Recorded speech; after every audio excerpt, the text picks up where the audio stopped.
Buenos días nuevamente, jóvenes. Vamos a continuar con el segundo módulo del curso de Mecánica de Fluidos 1, donde ya hemos definido al menos una propiedad que es la densidad. Hemos mencionado que dicha propiedad depende de la temperatura, principalmente cuando trabajamos con líquidos, y hemos establecido la ecuación de estado para evaluar o comparar presión, temperatura y densidad en gases ideales. Ahora vamos a definir este concepto de presión de vapor y el fenómeno de la cavitación. Y el recuadro indica que el agua se evapora a 100 grados Celsius a una presión absoluta de 101.325 kilopascales, es decir, a una atmósfera. Así que en nuestros hogares, cuando vamos a hervir agua, tenemos claro que debemos llevar el agua a una temperatura cercana a los 100 grados o de 100 grados para poder hervir el agua. ¿Esto qué significa? Que a 100 grados Celsius, cuando tenemos agua a una atmósfera,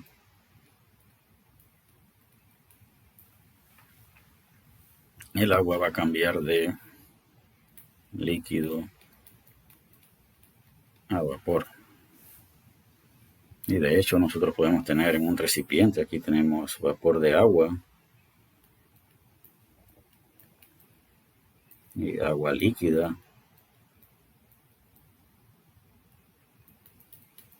a una atmósfera. Y tanto el líquido como el vapor pueden coexistir en equilibrio a esa presión y a esa temperatura. Que la presión de vapor representa la presión a la que un líquido va a cambiar de fase a vapor a una temperatura dada, es decir, la presión de vapor del agua a 100 grados Celsius es aproximadamente una atmósfera. Y esto desde el punto de vista de la definición de los estados, que implica, si yo quiero saber a qué presión coexisten el agua líquida y el vapor en equilibrio, cuando la temperatura es 100 grados, solo hay una respuesta para esa pregunta. La presión de vapor, cuando la temperatura es 100 grados Celsius y el fluido es agua, esto es, solamente hay una respuesta. Es decir, cuando el agua está cambiando de fase de líquido a vapor o de vapor a líquido, el conocimiento de la temperatura implica el conocimiento de la presión. Eso indica que cuando hay cambio de fase, presión y temperatura dejan de ser propiedades independientes. Nunca dejarán de ser propiedades intensivas, pero en este caso dejan de ser independientes. Y recordamos que para definir un estado necesitamos dos propiedades intensivas e independientes. Vamos a ver todo este texto que tenemos acá. En la región de una sola fase, la presión y la temperatura son propiedades independientes. Por ejemplo, podemos tener agua a una atmósfera. Si la temperatura es menor a 100 grados Celsius, el agua permanecerá en estado de líquido. Si la temperatura es mayor a 100 grados Celsius, tendremos vapor de agua. Y si la temperatura es 100 grados Celsius, tendremos cambio de fase. Así que en estos dos casos, el agua está en una sola fase y temperatura y presión son propiedades independientes que pueden usarse para definir un estado. Para mezclas de líquido y vapor en equilibrio a una temperatura dada, la presión es fija. Es decir, a 100 grados Celsius el agua cambiará de fase a una presión cercana a una atmósfera. La región en la que una sustancia en fase líquida y de vapor coexiste en equilibrio se llama región de mezcla de líquido y vapor saturado. Se le llamamos región de saturación. ¿Y por qué le llamamos líquido saturado o vapor saturado, mezcla de líquido y vapor saturado? Esa respuesta la daremos en el curso de termodinámico, se ve en el curso de termodinámica. La presión a la que una sustancia coexiste en la fase de líquido y vapor al mismo tiempo se conoce como presión de saturación. En este caso, cuando nos referimos a líquido y vapor, hablamos de presión de vapor. Y decíamos que la presión de vapor del agua, cuando la temperatura es de 100 grados, es una atmósfera. Si la presión de una sustancia a una temperatura dada es menor que la presión de saturación, la sustancia está en fase de vapor. ¿Esto qué significa? Vamos a suponer que tenemos agua a 100 grados Celsius. Hemos dicho que la presión de vapor es aproximadamente una atmósfera. Ahora veamos qué ocurre si la presión que tenemos es menor a una atmósfera. De acuerdo a lo que indica esta viñeta, el agua debe estar en fase de vapor en esas condiciones. Si la presión es mayor a una atmósfera, el agua debe estar en fase de líquido. Y los fenómenos de cambio de fase son importantes en transferencia de calor, en termodinámica y en mecánica de fluidos. Sin embargo, la importancia que le vamos a dar por lo pronto en mecánica de fluidos tiene que ver con el fenómeno de cavitación.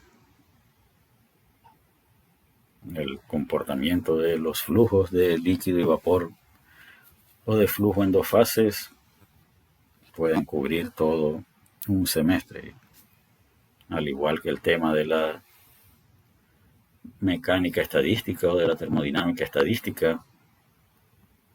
El estudio de los flujos en dos fases se escapa del alcance de este curso de termodinámica, de este curso de mecánica de fluidos 1.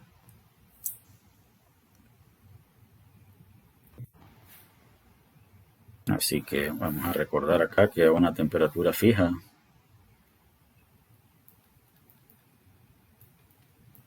si P es menor a la presión de vapor, tenemos vapor, y si P es mayor que la presión de vapor, tenemos líquido. Así que supongamos que tenemos un líquido fluyendo a través de una tubería. Acá nos preguntan qué le ocurriría a un líquido cuya presión cae a un nivel igual a la presión de vapor a la temperatura del líquido. Así que vamos a suponer que tenemos un flujo de un líquido y vamos a suponer que la presión está disminuyendo. Para que esto sea líquido, la presión tiene que ser acá mayor que la presión de vapor. Sin embargo, la presión va disminuyendo. ¿Y qué ocurre si en un punto alcanzamos la presión de vapor? Vamos a suponer que la temperatura permanece relativamente constante. Si la presión alcanza la presión de vapor a la temperatura dada, va a empezar a formarse vapor en ese flujo. Es decir, acá teníamos un flujo de líquido y acá van a empezar a formarse burbujas, por llamarlo de esa manera. La densidad del vapor es más pequeña que la densidad del líquido, así que estas burbujas van a moverse hacia la superficie del ducto y una vez que llegan aquí van a explotar, y eso puede causar un efecto dañino en la tubería, y ese fenómeno de formación de burbujas y explosión en la superficie del ducto es lo que se conoce como la cavitación. Y decíamos que puede ser dañino para el ducto o dañino para el dispositivo donde ocurre el fenómeno, por eso debemos evitar la cavitación. Y en ese sentido, entonces, es importante tener en cuenta la presión de vapor de un fluido con el que estemos trabajando a la temperatura a la que estemos trabajando con el fluido.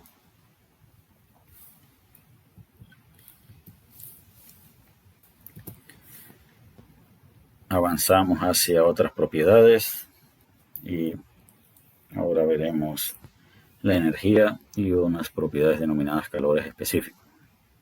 Entonces, energía La energía la vamos a dividir en formas macroscópicas de energía. Y entre las formas macroscópicas tenemos la energía cinética y la energía potencial, que son las formas de energía comúnmente utilizadas en otros cursos como física o dinámica. Y la energía cinética la hemos definido como un medio de la masa por la velocidad al cuadrado, y la energía potencial como masa por gravedad por una posición vertical. En forma microscópica o a nivel molecular,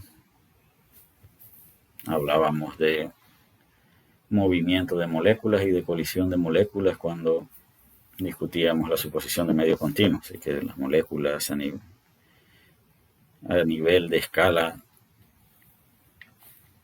pequeña se están trasladando, están rotando, están vibrando, y cada uno de estos modos representa una forma de energía a nivel molecular, y la contribución neta de todas esas formas representa lo que conocemos la energía interna. Así que esto es nivel molecular.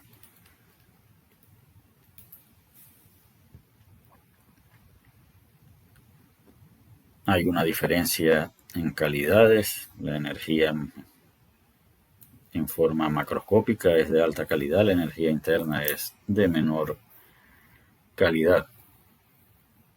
Y la utilidad o la calidad de la energía se mide en base a lo que podemos hacer con esa energía que tenemos a mano.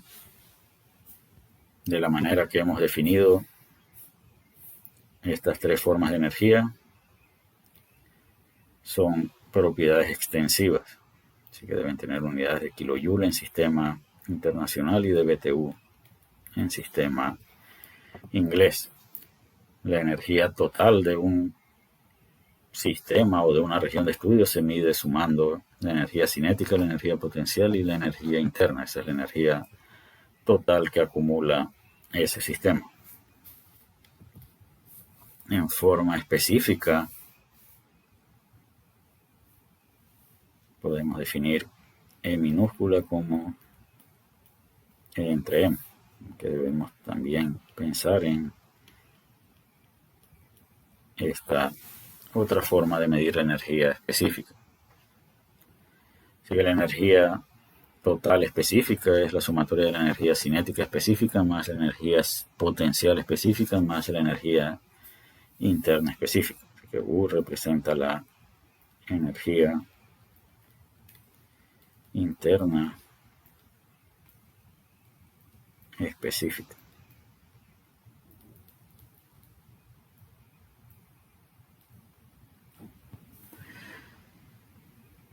Y la energía interna específica de diferentes sustancias podemos obtenerla en las tablas o en las mismas tablas donde mencionábamos, podíamos obtener la densidad de los líquidos, refiriéndonos a el texto de mecánica de fluidos. La energía siempre se mide relativa a una referencia. Eso significa que la magnitud con la que vamos a medir esa energía depende de dónde definamos nuestra referencia. Y significa de igual manera que no podemos medir energía en forma absoluta. Sin embargo, en este curso de mecánica de fluidos, al igual que en los cursos de termodinámica, lo que nos interesa es evaluar cambios de energía. Y mientras mantengamos fija nuestra referencia para evaluar energías, no debemos tener problemas para obtener un resultado correcto al evaluar un cambio de energía. Así que, repito, no debemos pensar que si en el libro de texto dice que la energía interna específica son 100 kilojoules por kilogramo, que eso representa una medición absoluta. Eso es la energía interna medida con respecto a un estado de referencia. Así que esas tablas están basadas en un estado de referencia. Sin embargo, si eso representa la energía interna de un estado 1 y después buscamos una energía interna del estado 2, que son 75 kilojoules sobre kilogramo, estas dos están basadas en la misma referencia, por lo tanto Si lo que nos interesa es evaluar el cambio de energía va a ser 25 kilojoules por kilogramo. Si modificáramos la referencia y bajo otra referencia este resultado fuera 125, si esta propiedad tiene que estar basada en la misma referencia, esto tendría que haber incrementado a 100, por lo tanto la diferencia continuaría siendo exactamente la misma. Así que repito, esto que está acá abajo implica que no podemos medir la energía en forma absoluta, implica que la energía que encontremos evaluada en tablas está basada en un estado de referencia, pero que no debe ser algo de preocuparnos porque en general nos interesa evaluar cambios de energía y no energías en forma absoluta. Vamos a avanzar hacia lo que se conoce como el trabajo de flujo y decíamos que la energía total es igual a la energía cinética más la energía potencial más la energía interna. Así que si tuviéramos una masa acá afuera, esa masa tiene una cantidad de energía cinética, tiene una cantidad de energía potencial y tiene una cantidad de energía interna. Y vamos a suponer que esa masa la vamos a introducir ahora a esta región. ¿Cuánta energía aporta esa masa a dicha región? La energía que aporta esa masa, que ahora vamos a tenerla acá adentro, es idéntica a esta cantidad. Así que ahora que hemos introducido esta masa dentro del sistema, la energía del volumen de control o de la región va a ser igual a la energía que tenía inicialmente más la energía transportada por la masa. Sin embargo, esa masa que vamos a transportar hacia la región contribuye a la energía del volumen de control de otra manera o de una manera adicional. Al intentar introducir esta masa a esta región, esta masa va a empujar las fronteras del sistema. Es decir,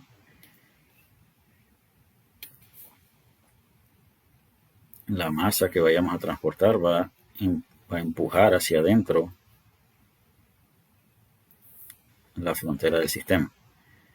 Si pensamos en el volumen del sistema, al transportar esa masa, el efecto que vamos a obtener es una disminución en el volumen del sistema. Y en el curso de termodinámica, a esos efectos de energía asociados con los cambios de volumen se le conoce como trabajo de frontera. Es decir, que la masa que pongamos dentro del sistema, además de llevar consigo esta cantidad de energía, también va a hacer trabajo con respecto a las fronteras del sistema al que vamos a introducir esa masa. El trabajo de frontera en el curso de termodinámica se define como una forma mecánica y las formas mecánicas de energía tienen que ver con una fuerza y un desplazamiento. Así que tenemos una masa que queremos introducir. ¿Cómo podemos asociar esa masa con una fuerza? Lo podemos hacer a través de la presión. Así que la fuerza tiene que ver con la presión multiplicado por el área que ocupa, o el área de la frontera asociada con esa masa que va a entrar al sistema. Así que la fuerza tiene que ver con la presión y el área. Si consideramos este desplazamiento L, diríamos que el trabajo que hace el flujo al entrar tiene que ver con la presión, con el área y el desplazamiento L. Y esto representa o tiene forma de un volumen. Si quisiéramos evaluar un trabajo asociado con la entrada del fluido al sistema por unidad de masa o convertirlo en una cantidad específica, el volumen dividido entre la masa constituye el volumen específico. Y a esto se le conoce como trabajo de flujo. Y esa es la energía que, por efectos de realizar un trabajo en la frontera, la masa aporta al entrar al sistema. Es decir, la energía que lleva la masa que entra al sistema es igual a su energía cinética específica más su energía potencial específica más su energía interna específica. Sin embargo, a esa masa tenemos que sumarle el trabajo de flujo, así que la energía total acarreada por una masa que entra al sistema es igual a la energía cinética más su energía potencial más su energía interna específica más el trabajo de flujo específico. Y siempre que tengamos el análisis de un sistema abierto en el que hay interacciones de masa, debemos considerar el trabajo de flujo. Y la combinación se denomina entalpía específica. Así que H es la sumatoria de la energía interna específica más el trabajo de flujo. En forma extensiva, esta sería la definición de entalpía. Así que repito, es importante reconocer que el trabajo de flujo es una energía que acarrea la masa, ya sea al entrar o al salir de un sistema, y que las interacciones de masa solo ocurren en sistemas abiertos. Así que el trabajo de flujo es algo que debemos considerar en el análisis de sistemas abiertos. Y cuando la masa, por el contrario, está saliendo del sistema, su efecto con respecto a la frontera es de expansión. Y en el curso de termodinámica se indica que cuando el efecto es de expansión, el trabajo es de salida. Eso que significa que cuando la masa sale del sistema, se lleva consigo esta cantidad de energía y además se extrae del sistema esta cantidad de trabajo.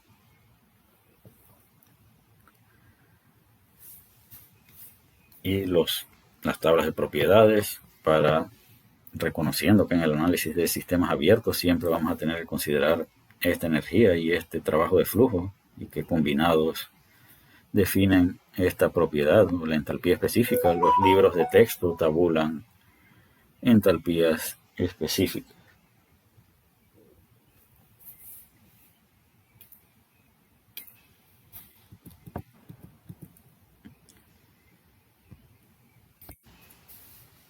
En función de la densidad podemos definir el trabajo de flujo como P entre la densidad y qué tanta energía acarrea un fluido que entra o sale de un volumen de control. Ya hemos dicho que es la sumatoria de su energía cinética, su energía potencial, su energía interna y su trabajo de flujo.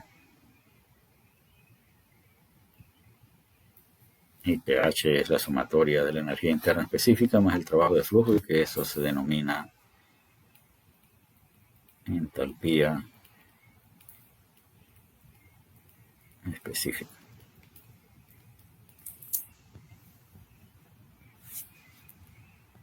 Y la energía total que acarrea la corriente de flujo es la energía cinética más la energía potencial más la entalpía específica. La entalpía específica es una propiedad, es decir, que tenemos que definir un estado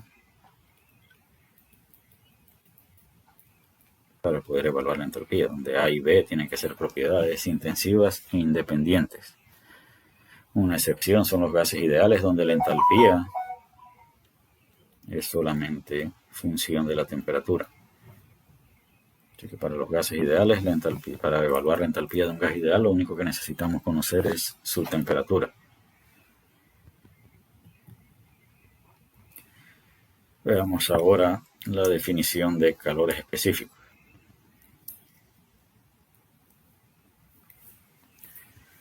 Ya hemos definido la energía interna, y este recuadro nos indica que la energía interna específica de gases ideales depende únicamente de la temperatura. Así que para evaluar U de un gas ideal, solo necesitamos conocer la temperatura.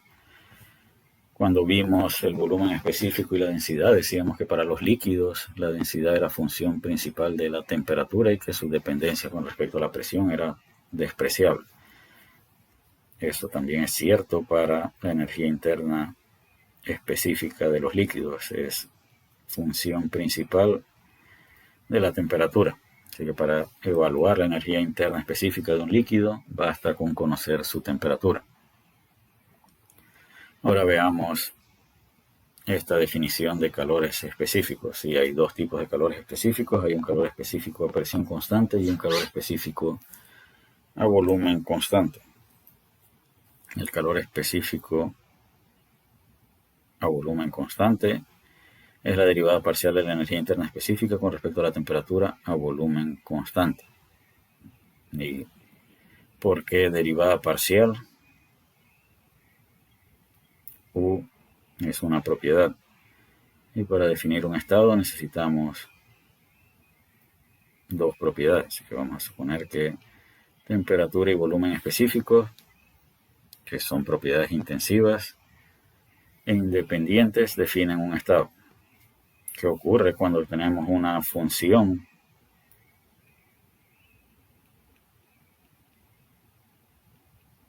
de dos variables? Si quisiéramos evaluar la derivada de f, la derivada de f es igual a la derivada parcial de f con respecto a x, manteniendo y constante por dx más la derivada parcial de f con respecto a y, manteniendo x constante por dy. Esto es la manera de definir la derivada de una variable que depende de dos variables. Si fueran tres, habría que agregar una derivada parcial adicional. Si traducimos esta definición, si la aplicamos a la definición de energía interna en función de la temperatura y el volumen específico, diríamos que U es igual a la derivada parcial de U con respecto a T a volumen constante por dt más la derivada parcial de U con respecto a V a temperatura constante por dt. Ahora supongamos que tenemos un recipiente de volumen fijo y de masa fija. Así que tenemos un sistema cerrado con volumen constante. Y vamos a agregarle a ese sistema energía en forma de calor. Entonces, para las características, perdón, acá debería decir de V, de acuerdo a las características de este sistema cerrado, la masa es constante, volumen constante, eso haría que el volumen permanezca constante. Así que el volumen específico es constante, por lo tanto la derivada de una constante siempre es cero. Que para este sistema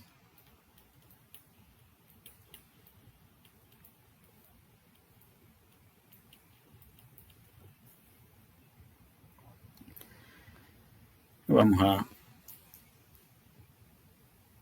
agregar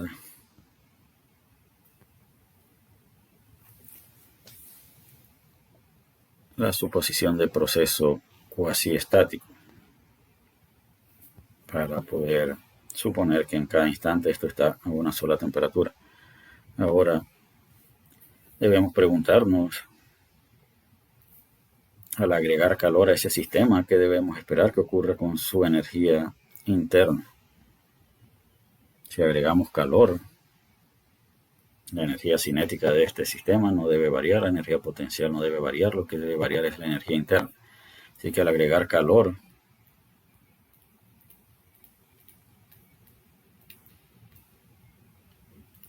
la energía interna debe aumentar. Y de acuerdo a esta ecuación, ese incremento de energía interna se debe ver reflejado como un incremento en la temperatura. Que la temperatura también debe aumentar si agregamos calor al sistema que hemos descrito.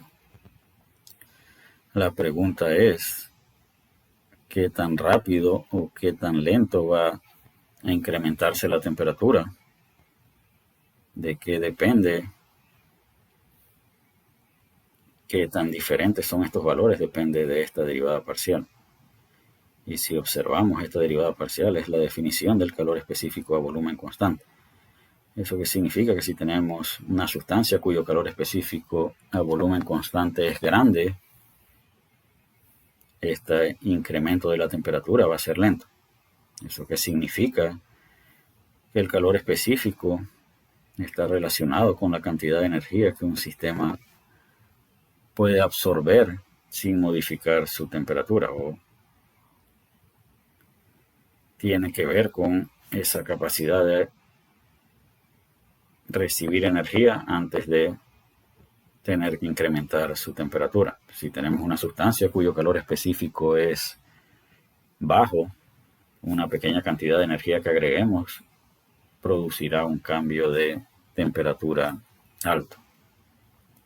Así que debemos asociar el calor específico a volumen constante con la capacidad de almacenar energía a volumen constante, sin modificar la temperatura.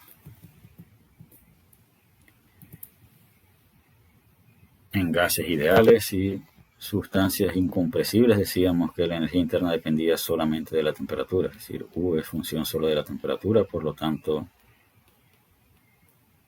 la derivada parcial de la energía interna específica con respecto al volumen específico debe ser cero, de tal manera que para una sustancia incompresible y para un gas ideal, este término se elimina. De hecho, para las sustancias incompresibles el volumen específico es constante y este término también podemos eliminarlo.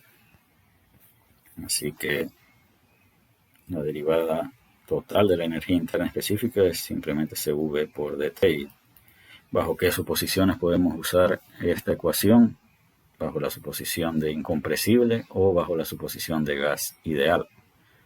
¿Y de qué nos puede servir esta ecuación? Esta ecuación nos puede servir para evaluar los cambios de energía interna. Si quisiéramos evaluar el cambio de energía interna entre dos estados de un gas ideal o de una sustancia incompresible, diríamos que U2 menos U1 es igual a la integral de CV por dt de 1 a 2, donde CV, tanto para gases ideales como para los líquidos, también depende de la temperatura. Así que para gases ideales y para sustancias incompresibles, CV es función de la temperatura. Por lo tanto, no podemos sacarlo de la integral y debemos saber cómo varía con la temperatura para poder resolver la integral. Y es lo que tenemos acá. En forma aproximada, podemos decir que U2 menos U1, que según esta ecuación es la integral de CV dt, es aproximadamente igual a un calor específico promedio, que suponemos constante, multiplicado por una diferencia de temperatura. Y vamos a ver gráficamente qué es lo que estamos tratando de representar.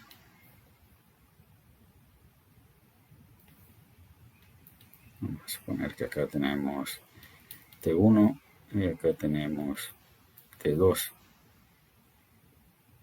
Y esto acá tenemos CV1 y acá tenemos CV2. Y vamos a suponer que el comportamiento del calor específico es lineal entre esas dos temperaturas.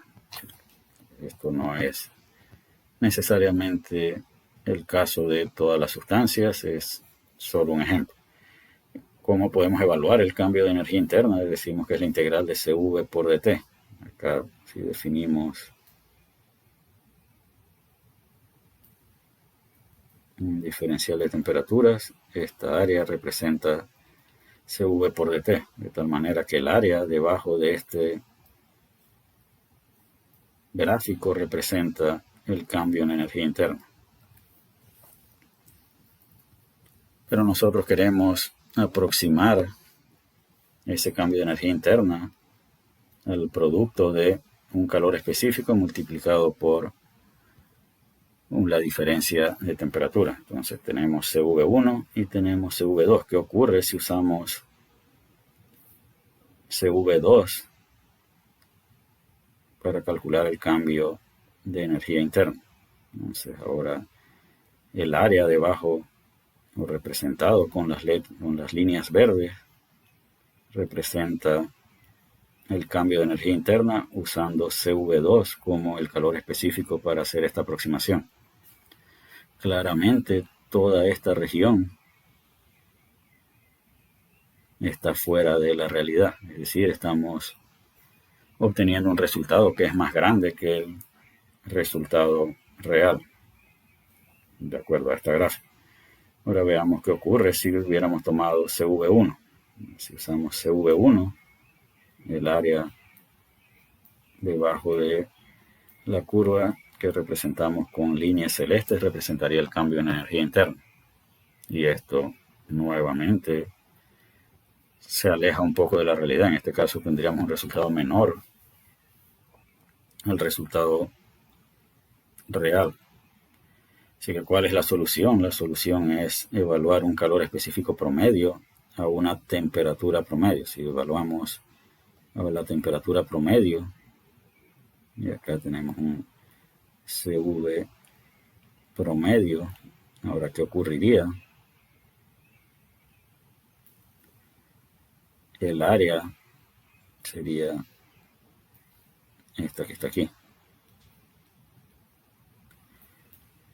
En esta región, nuestra predicción o nuestro modelo le agrega toda esta cantidad que no forma parte de la realidad. Pero en este lado le quita, o nuestro resultado es menor al de la realidad por esta cantidad. Así que este es extra y este es algo que se nos olvidó, que se nos quedó por fuera. Entonces este efecto de agregar y quitar más o menos compensa uno a otro y el resultado que obtenemos es cercano al de la realidad. Así que, ¿cómo se evalúa el calor específico promedio? Debemos evaluar el calor específico a una temperatura promedio.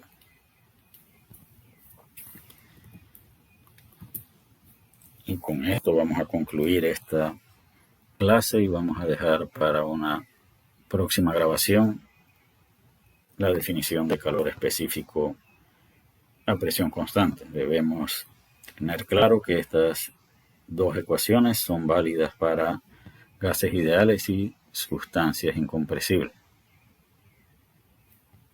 Para que sean o tengan validez general, el proceso tiene que ser a volumen específico constante. Si tenemos una sustancia que no es ni gas ideal ni sustancia incompresible, aún podríamos usar estas ecuaciones siempre y cuando el proceso ocurra a volumen específico constante.